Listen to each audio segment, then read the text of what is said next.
Hello, everybody. This is Dr. McGuire, founder of Higher Education Assist. Hope all is well. We're back with another episode of Perspective. Again, our episode and theme is reaching out to somebody in the community, and they will share their experiences of what they did in the past and what they're doing now and everything in between. Today, our special guest is Bruce Williams. How are you, sir? How you doing? There you go. Bruce is a finance manager at a Mercedes dealership in Pennsylvania. Bruce, feel free if you want to name that dealership. Yes, I'm currently a finance and leasing manager at Euro Motor Cars in Devon, PA. Mercedes-Benz certified. Okay, cool. Well, thanks for joining us today. Gotcha. So what drew me to you and to have you as part of this interview, you have a diverse background, and in my opinion, it's not necessarily the traditional path that some take in life, and we want to hear all about it. So I know we talked briefly before about what we're going to review today, so let's dive into it. Let's go back to your high school days. Where were you, not necessarily geographically, but like a mindset? What did you want to do?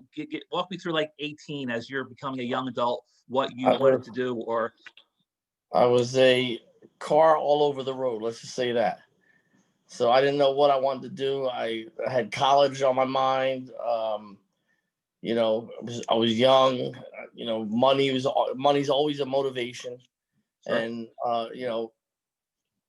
going to college and not making money, or getting a job and start making money right away.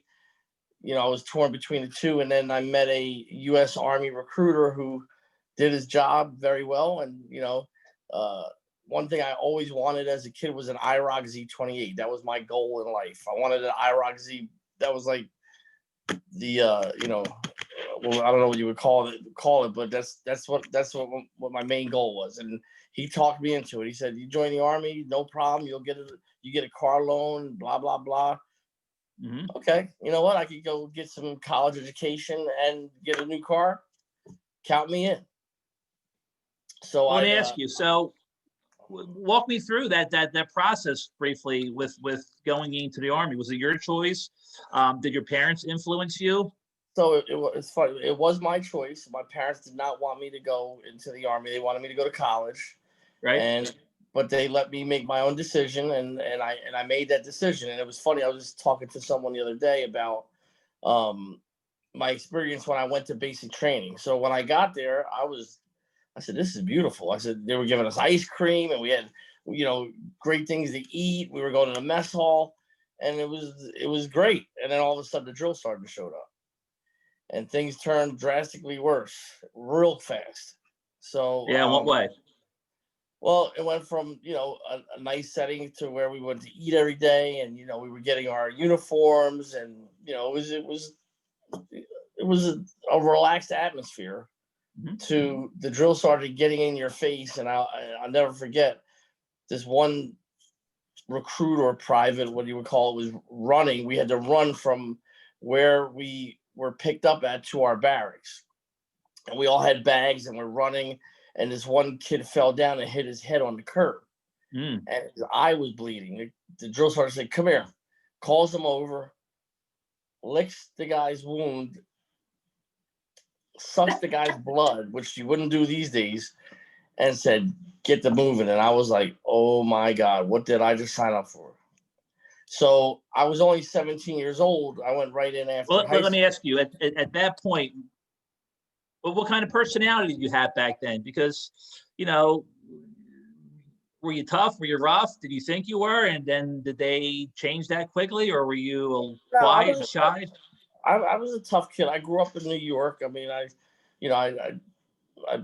was, I would say I was a street kid. I had, I don't know what you would call it, street knowledge, or I just, it's not book smart, but it's streets. I had street smarts. So Yeah.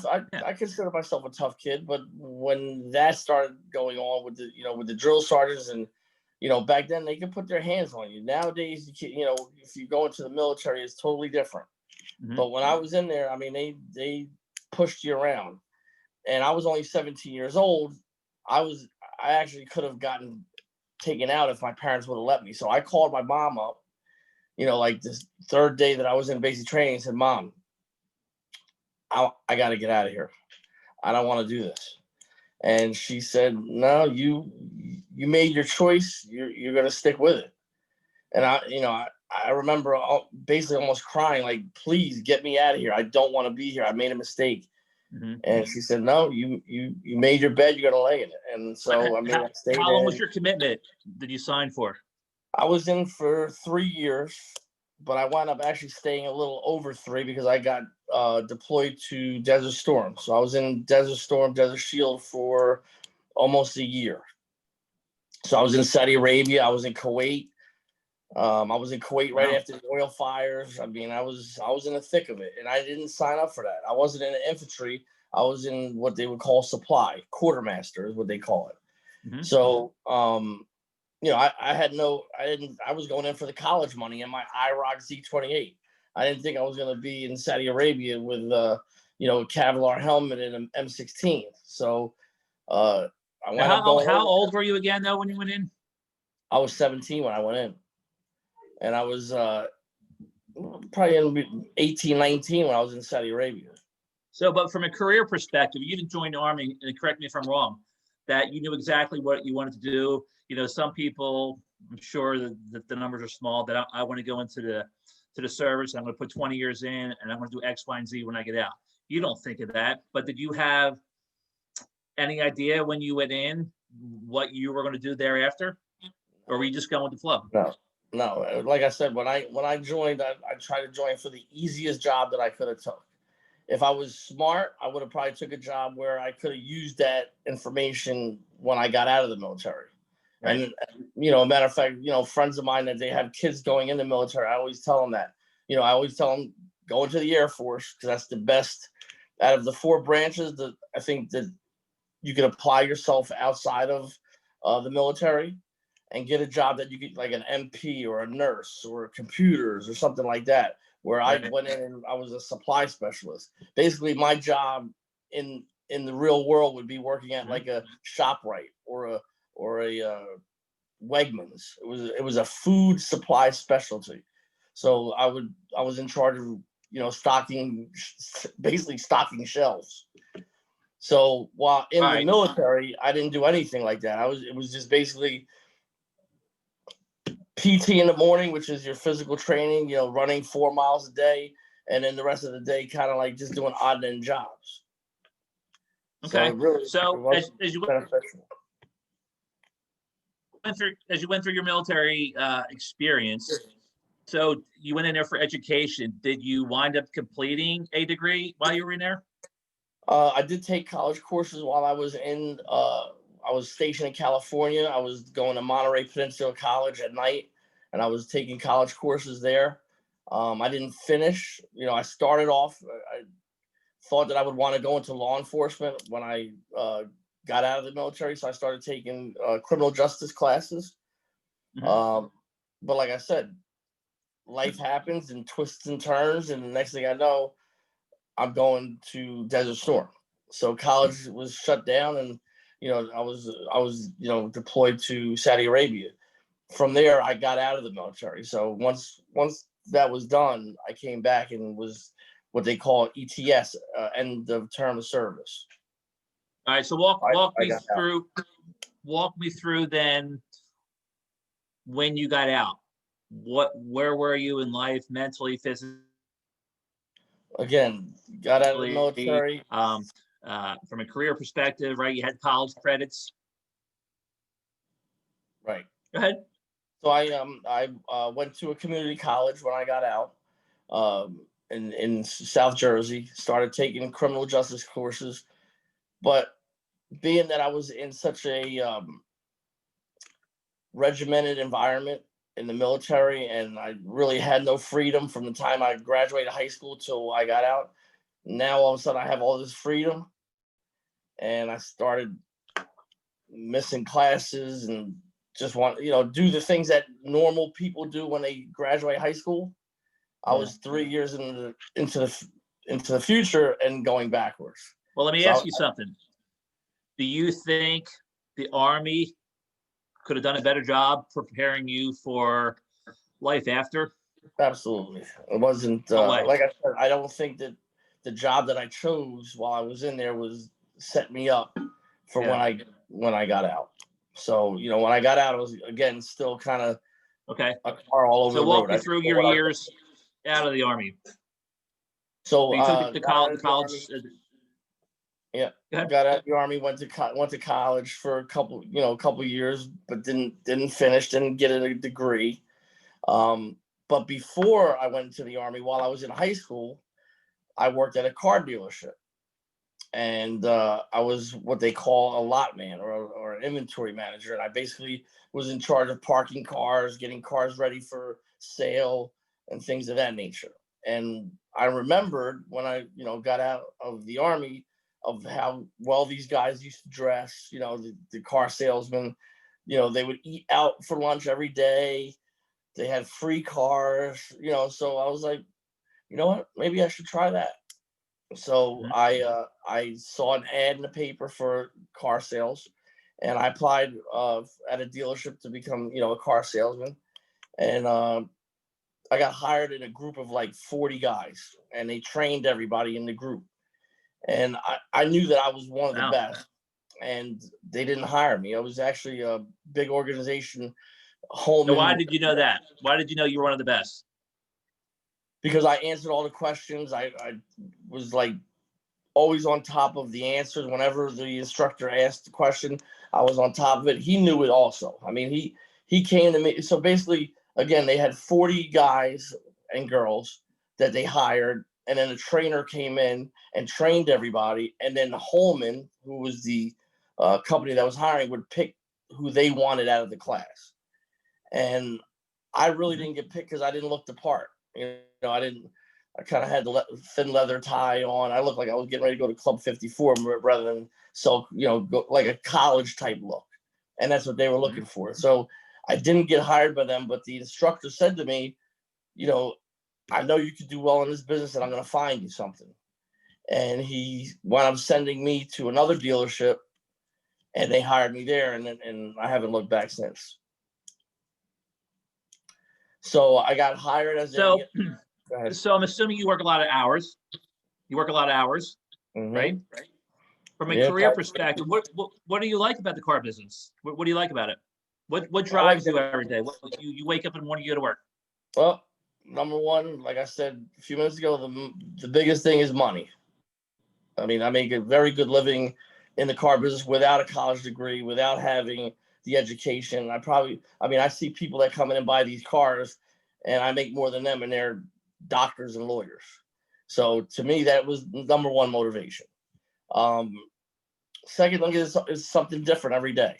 It's not sitting there on an assembly line and doing the same thing over and over and over. You get to meet different people. I met, numerous celebrities, mostly while I worked for Mercedes Benz, but I've worked for every manufacturer, Ford, Chevy. I've worked for everyone, but I seem to gravitate towards Mercedes Benz. So what does a good day look for you there? A good day? Is that what you said? A good day? Well, just not in terms of sales or volume. Yeah, what's a good day look for you there? What makes you happy there? Good What day at the is end of the day, when you look a back? a good day is a steady day with customers coming in. Like today, unfortunately, it's raining outside and it's slow. We got the election coming up, and it's kind of like people aren't really engaging right now. Yeah. So, today's a slow day, but when it's a good day, we have customers coming in steadily. A lot of deliveries. We obviously want to deliver cars, and people are engaging. People are buying and excited, and it makes it a fun day. Right. So you're the finance manager, and you could progress in the car business from what you said before, from lot attendant, I guess. What are your goals moving forward? Are there any things on your bucket list in addition to goals? Like what where do you go from here? Well, like I'm a finance manager now. I have held sales manager positions. I've held used car manager positions. These are all positions within this, within a car dealership. You go from salesman to sales manager, finance manager, general sales manager. That's pretty much my goal as of right now, is to become a general sales manager. Mhm. General manager would be higher than that, but I don't really have I don't want that, because you got to be involved in service as well. Yeah. And I'm not really a service oriented guy. I like the sales side. Services, you're dealing with people whose cars broke down. They're not happy. They just got hit with a $2,000 repair bill. I don't want to deal with that. I like dealing with people that are excited. They're getting a brand new car, and it's upbeat. It's not, it's not, uh, drama, if you want to say. But Right. yeah, general sales manager is what I'm looking to do, as my career goal, which is probably maybe Okay. one step higher. Yeah, great. So since premise of this is turning or tying in career, right, in education. Um, you don't necessarily need an education like we talked about to do a career. But what would be your suggestion to those starting out, right? If you were talking to you at 17 and somebody wasn't sure what they wanted to do or had an expectation of the future of X, Y, and Z, based on your experience, right, which I think is diverse, and then like you said, life turned. You had a couple zigzags and you didn't finish school, which is fine. What advice would you give? What kind of conversation would you give to somebody who had asked you for it?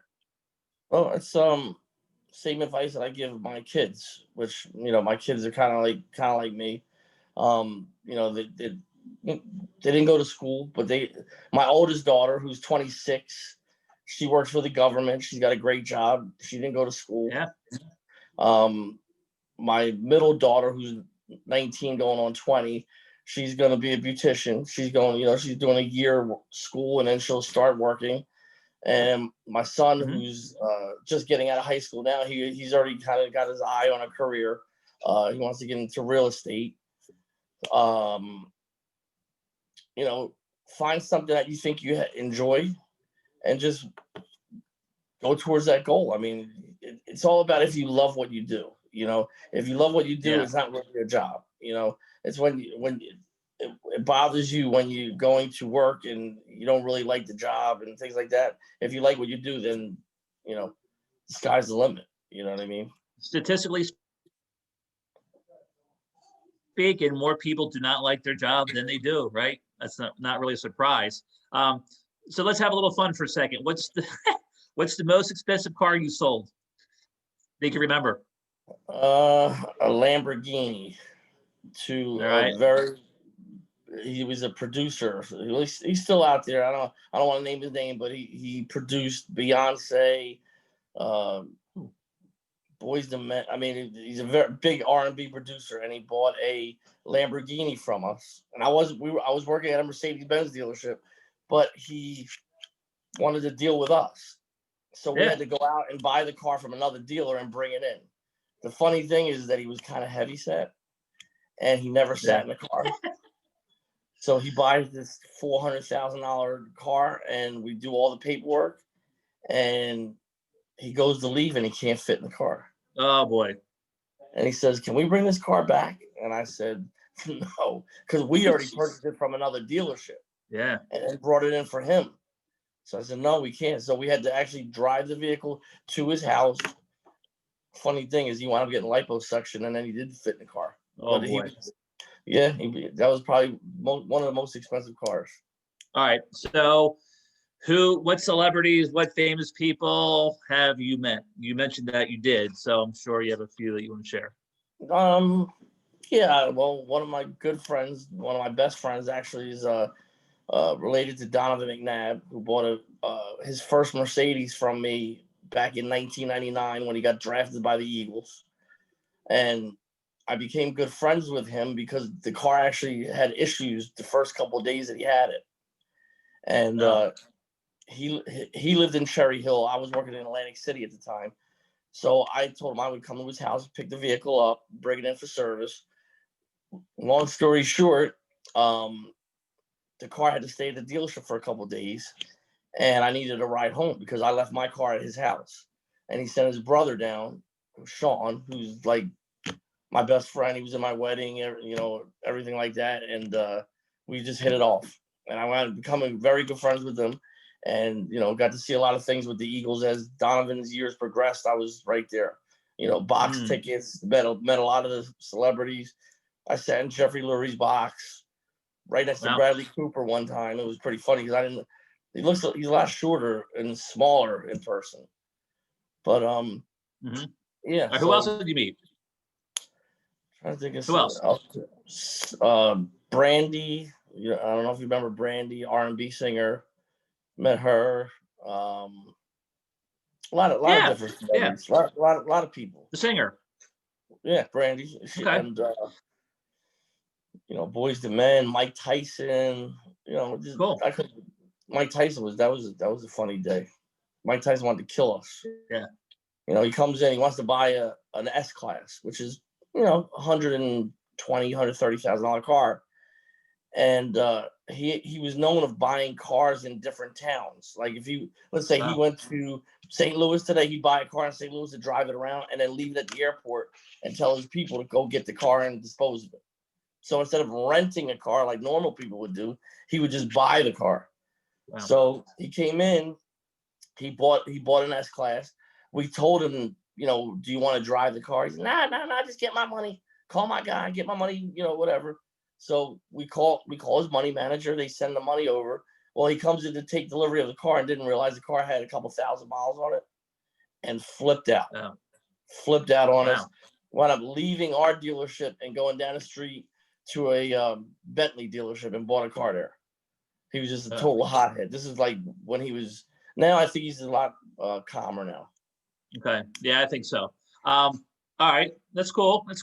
So let me just ask you this. So based on all your experiences, the highs, the lows, what are some of your strengths now as an individual? You went through some college, you were overseas in the war, obviously through the military, you worked in the car dealership, the car industry for many, many, many years. What are your strengths? What have you developed over the years? Well, one thing is that I always tell people that when I'm training new people into sales is God gave you 2 ears and 1 mouth for a specific reason. Listen more and talk less.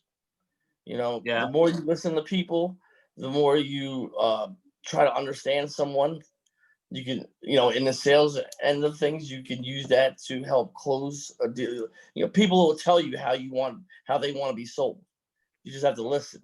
There's a lot of salespeople or, people that in sales in general, could be mortgages, it could be real estate, could be cars that talk their way out of a sale. You had them at Give me an example in your industry. Give me an example in your industry where listening you to a customer would pay dividends. Well, I mean, as far as buying a car, someone tells you, I'm ready. I like this vehicle right here. I'll take this one. And you keep asking questions and you keep talking about the car where the guy just said, or the client just said, I'll take this one. You can stop right there and bring them in and write the sale, where you get salespeople that just keep talking and you turn people off. And next thing you know, they give you the famous words, I'll be back, and you never see them again. Yeah, that's a good point, though. I think listen to what they're telling you, and use that as a tool. Again, like I said, 2 ears, 1 mouth. Listen to what they're telling you, and use that as an advantage. Or I think it's a good lesson, because I think across the board, we as a society, we talk too much, right? And people sometimes want to hear themselves talk, but it's always a two-way street, right? You have to listen and process. And I'm a big just having a general conversation. You then ask somebody a question, right? You have that dialogue, you have the communication. And I think that's very important. I'm assuming it is in your business. I was watching your other recording that you did with the gentleman a couple of days ago, and he was talking about communication, how some people just can't communicate. Yes. They can email, they can text. I can't stand when I tell a salesperson, call your customer back and let them know that X, Y, and Z, and they say, "Oh yeah, I sent them a text." No, no. Yeah. Pick up the phone and talk to them, because so many things could get lost in translation Yep. in a text message that they think that maybe you're being sarcastic or something. You know, talk to the people. You know, communicate. So yeah, absolutely, communication is key in anything that you do, and communicating the right way. Yeah. Cool. So with on the other side of this, what are some of the things that you had to work on throughout the years for yourself, right? Through all these experiences, were there any? Yeah, I mean, there's always things that you got to work. There's always things you got to work on, and I'm gonna be Give me an 50 years example. old. Uh, Being on time. You Being know, on time. Yes. it's a big thing. Be on time. You know, you could be the hard. And again, I'm very good at what I do. I'm probably one of the best finance managers. I am the top in our store. But you know, throughout the years, I've been known as a very good finance manager. I know how to get deals approved. You know how to sell products. I mean, I'm a well-rounded. Some finance managers can sell products very well, but can't get a deal approved with a bank. Some guys can get deals approved with a bank, but couldn't. I'm kind of like a jack of all trade, master of none. You know what I mean? Yeah. Um, but you know, the main thing is I forgot. I'm sorry. Did the screen just glitch on You're me? good. Oh, You're okay. good. Okay. Okay. So yeah, just where was I as far as we're Getting talking? deals done and Yeah, I mean, teaching. again, I'm one of the best finance managers in the store where I work. There's three of us. My numbers are the top. Um, you got to practice your craft. You have to continue to study. I mean, we get testing that I'm always on top of it. You know, with virtual testing online and things like that. You always want to try to better yourself. Just because you're good at something doesn't mean that you can't get better. We can always learn something new. You Yep. know, if you go to like a training seminar and you sit there for an hour, you're not going to remember everything that the trainer tells you. But if you could pick one or two things out and use that, you know, in a daily basis, it's a good thing. All right. So let's just take here's one. So you're a parent of a few kids. What advice would you give parents today when they collaborate and talk to their son or daughter, again, you know, in high school or young adult stage of their life, right? I think I'm not putting words in your mouth, but I think the dialogue lacks sometimes, right? Primarily because of all the digital influences. But if you had an opportunity to not give advice, but give advice, what would you say to parents today? Well, I think that the digital should be lessened. You know, I let my kids do. You know, unfortunately, they're Instagram this that. I really think that hurts. There's too many outside influences. You know, and like when we grew up, you know, it was more Yeah. studying, learn. Now everything's online. Everything it's just instant everything's instant gratification. Nobody wants to work towards their goal. It's got to be right now. I got to have it now. And I think that, social media, I think it hurts. But I don't know. I couldn't give that advice. I don't know how to make, how you would make your child not do it. I mean, it's all out there, I Possible. don't, Yeah, it, it's not going away. All right. Last question, and I appreciate your time. And I'm putting you on a spot here, so I'll give you a second. And I ask this just about all the time. Who do you think does a great job or a favorable job from a leader perspective in this world? And hmm. again, as I've always said, it doesn't have to be political. It doesn't have to be sports. You know where I'm going with this, right? Who would you say does a favorable job at being a leader and why? Well, see, this is a tough question for me because I don't really follow me. I don't follow anybody. All I right, I'll go break it through down. my own. It could be somebody you work with that we don't know. It could be a relative. I know I threw this at you, so Well, I'm kind of jaded because I watched your other video, but I think I would probably go with what he said with Barack Obama. I thought he was a Okay. smooth. I think he was, again, not to sound like I'm copying what he said, but I like the way he talked. Yeah. He was very, presidential, not with what we're used to now. He didn't say the wrong things. He said the right things. I mean, I remember one time watching him speak to a woman about her son that, was the firefighter, and he basically flirted with her. I mean, and it just came off smooth. He was, so I like the way he spoke, and I thought he was a great leader. I mean, I'm not into politics that much, but I thought he was a good president. Cool. And I think, Cool. I think Donald Trump is a good president too. I just think he says the wrong things at the wrong time. We won't get too political here. What's that? We won't get too political. No, not at all. But I think he's done a great job with some of the things that he's done. But he just needs a filter. He needs somebody to, tell him don't say that. And I probably would be the same way. Just speak from the hip. Yeah. Well, that's not good. Let me ask you this. So, political views aside, as a leader, either in a company, the country, a group, an organization, how much of an influence is the person at the top on the person at the bottom? Well, and that could be, wait, hang on. That could even be a school district, right? Even a principal, superintendent. So how far down the chain does it affect that next person, or does it? Well, I think it does. And I think that the person who is the leader has to lead by example.